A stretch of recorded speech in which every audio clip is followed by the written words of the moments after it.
So before trying number 5, factor the trinomial, pause the video, try to complete the answer, and then come back to the answer. So pause now. To factor this type of trinomial, where the leading coefficient in the trinomial is 1, in other words, we do not see a number that precedes the variable squared.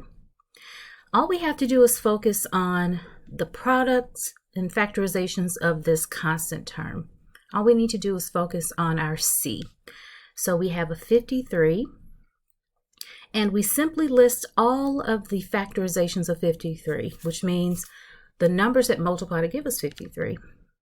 And the only numbers that multiply to give us 53 are 1 times 53. Now, since this number is positive, we have two options. Both factors can be two positive numbers, or both factors can be two negative numbers. And where this is important is because we're trying to determine what factorizations will add to equal our middle coefficient, our b here. And just to go back, we are looking at this as a trinomial in the form of ax squared plus bx plus c, where a is 1, we have our middle coefficient of b, and our c is the constant term at the end. So we're looking for which factorization will add to give us a negative 54.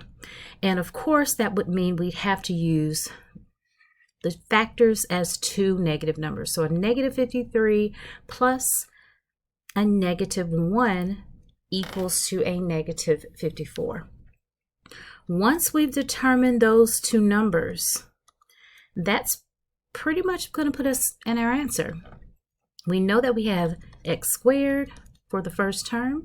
All we have to do is write in the x minus 1 and x minus 53, and we're done answering this type of question. So factoring trinomials where the leading coefficient is 1 is as simple as focusing on your c and the factorizations of c. Once you determine which two numbers add to give you your b, then you set up your binomials accordingly. Now, as we move to numbers 6, 7, 8, 9, and 10, we will be using the AC method to factor those trinomials. So using the AC method for all of these trinomials, what I'll do is I will start with number 6, and I will work through all of the steps to factor this trinomial using the AC method. And for the remainder of those questions, I will simply show the demonstration without audio. So using the AC method, we use the AC method with trinomials where the leading coefficient is a number other than 1. So we see that our leading coefficient is 5. And the AC comes from the leading coefficient and the constant term at the end that we're going to need to multiply. So we multiply 5 times negative 35 first. A times C first. And that gives us our negative 175. So this is the number that we begin to list all the factorizations of. So listing all the factorizations of 175 would be 1 times 175, 5 times 35, and 7 times 25. But this is a negative 175. When our constant term, when we get a factorization or a product, that is negative, that means one factor would need to be positive and one factor would need to be negative. The question is which is negative. Well, when we look at the middle term, we see that it's a positive number. that means that the larger factors will remain positive. So we'd have a negative 1 times 175, negative 5 times 35, and a negative 7 times 25. If this were a minus 18, a negative 18, we would flip the signs and we would make sure that the larger numbers were negative. So now the only thing that we need to do is we need to determine which factorization will add to equal to the positive 18. That's our B. Right? So when we put each of those factorizations into a calculator and we add them, of course we have negative 7 and a positive 25 will equal to the positive 18. So now that we have those two factors, we go back to our trinomial. We keep the first term the same and we keep our last term the same. So the A and the C remain the same.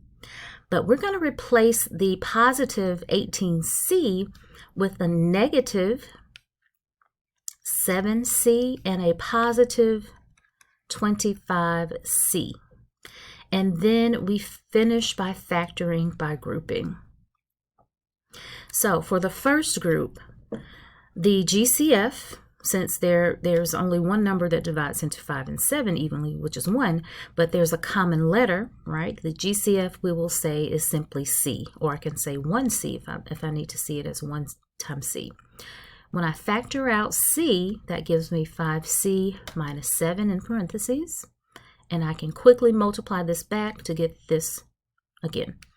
For my second group, the GCF is simply a positive 5 because there's no common letter between these two terms, and 5 is the largest number that divides into 25 and 35 evenly. When I divide 5 out from these two terms, when I factor the 5 out, that leaves me with 5C minus 7. So I know that I have factored correctly because I have 5C minus 7 in both groups. So that's my first answer. The second part of my answer, I include the C in the first coefficient and the positive 5 from the second coefficient. So I simply write my factors for number 6 as 5C minus 7 times C plus 5. So next, what you will see is I will work out the next several questions using the AC method, but you will not hear the audio of each step. You would just be able to follow along and check your answers once you've already answered those questions. So complete the next 2 questions, pause the video, come back, watch the demonstration of how each are worked out, and then we'll move to the next 2. Pause your audio now.